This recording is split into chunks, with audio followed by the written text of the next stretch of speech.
तेव्हा लोकशाहीची हत्या झाली नाही का, असा सवाल फडणवीसांनी विचारला आहे. नाही, 33 खासदार जेव्हा देशभरात निवडून आले तेव्हाची राजकीय परिस्थिती ही आजच्यासारखी नव्हती. स्वातंत्र्यानंतर आणि स्वातंत्र्यपूर्व काळातसुद्धा जे वातावरण होतं त्याच्यामध्ये अनेक लोक निवडून आलेत बिनविरोध. मी तुम्हाला एक सांगतो की साताऱ्यामध्ये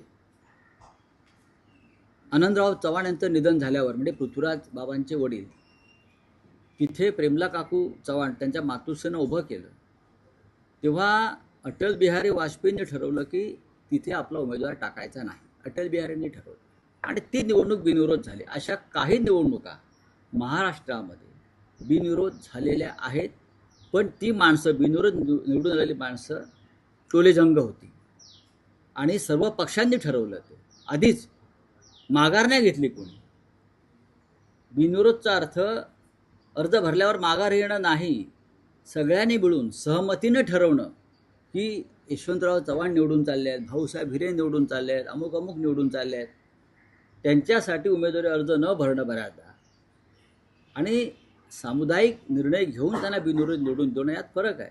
इंदिरा गांधी बिनविरोध निवडून नाही आले, एवढं मोठं महान व्यक्तिमत्व. राजीव गांधी नाही आले, स्वतः मोदी नाही आले, हो अमित शहा नाही आले.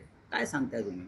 चला, एक विषय होता. जो नगरसेवक बनतो तो मागच्या जन्माने पाप केलेला असतो, जो महापौर बनतो तो अति पाप केलेला असतो. स्वतः फडणवीस महापौर, नगरसेवक आणि महापौर होते. काय बोलला तुम्ही? फडणवीसच बोलले म्हणताय ना. स्वतः त्यांची कारकीर्द नागपूरचे नगरसेवक म्हणून सुरू झालेली आहे आणि मग खूप मोठं पाप केल्यावर ते महापौर झाले आणि मग त्यानंतर मोठं पाप केल्यावर ते आमदार झाले आणि महापाप केल्यावरती राज्याचे मुख्यमंत्री झाले. एक विषय आहे की आतापर्यंत अशी चर्चा होती की मुंबई महापालिका निवडणुकीच्या प्रचारासाठी देशाचे पंतप्रधान नरेंद्र मोदी हे मुंबईत प्रचार सभेसाठी येतील, उत्तर प्रदेशचे मुख्यमंत्री योगी आदित्यनाथ येतील, पण आता अशी माहिती मिळते की ते येत नाहीयेत. मुंबईचं वारं बदललंय, मुंबईचं वारं पूर्ण बदललंय. त्याच्यामुळे कोणी आले तरी त्यांची टोपी उडून जाईल इकडे. हां, त्याने यायला पाहिजे. खरं म्हणजे या सगळ्यांनी यायला पाहिजे आणि मुंबईत वारं काय चाललंय ते पाहायला पाहिजे. आमचं त्यांना आव्हान आहे, या तुम्ही, काय हरकत नाही. आम्हाला कोणाचे आव्हान वाटत नाही.